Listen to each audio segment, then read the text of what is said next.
This very night, 1969, that was the second most popular song in the USA, number 2 on the charts. Love Can Make You Happy by Mercy. It had been recorded about a year and a half before, and absolutely nothing happened with it. It got played on a couple of small stations in Central Florida, but that was about it. I was in Fort Lauderdale one night with the girl I was in love with. We were listening to the radio, and we heard that song come on, and neither one of us had ever heard it before. This was back in January of 69, I guess. And we just both fell in love with it. So we drove around Fort Lauderdale looking for the radio station and finally found it. And I banged on the door till somebody came to it. I said, "What was that song you played?" And he said, "Oh, it's just a favorite of mine I brought from home." I said, "I'll buy it from you." He said, "You're kidding." I said, "No, here's $20. He said, "You got it." So he sold it to me. And it wasn't even a record. It was what they call an acetate. It's a test pressing before they would actually press the record. So I got it from him, and I took it down to my radio station in Miami, WFUN, and I started playing it immediately. And within 2 days, it was our number 1 most requested song. So I started calling record companies, and the rest, as they say, is history. That woulda, shoulda, coulda been the number 1 song in the USA this night in 1969 had it not been for this. Now, just imagine this. You've got a band, and through a miraculous set of circumstances, you finally have a hit record. It's going right to the top of the charts, except John, Paul, George, and Ringo get there ahead of you, and they're not going to move. Get Back was at number 1 for 5 weeks. If we'd gotten Love Can Make You Happy released, I don't know, 2 weeks later maybe, it would have probably made it to number 1. As it is, James Marvell of Mercy. I didn't know anybody in the group back then, but I've gotten to know him over the years. He has kept the music alive. He is just a marvelous entertainer.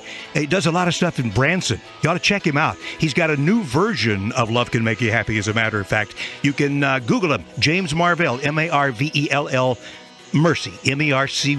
Got it?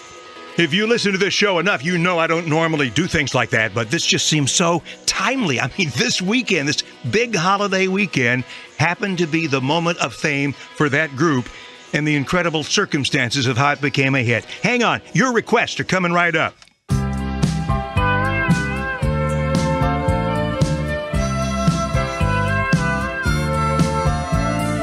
Wake up in the morning with the sunshine in your eyes and the smell of flowers blooming fills the air.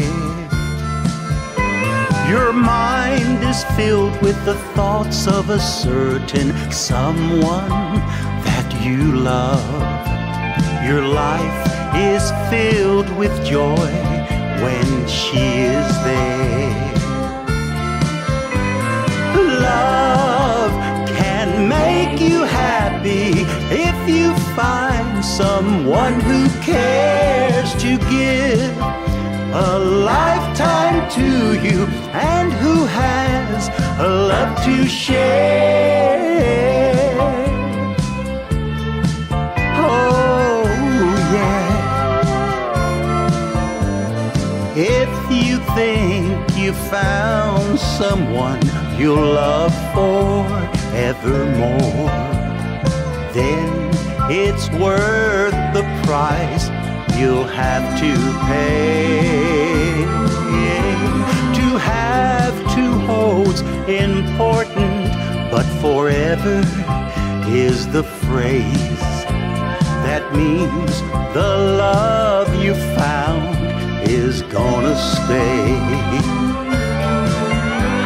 Love can make you happy if you find someone who cares to give a lifetime to you and who has a love to share.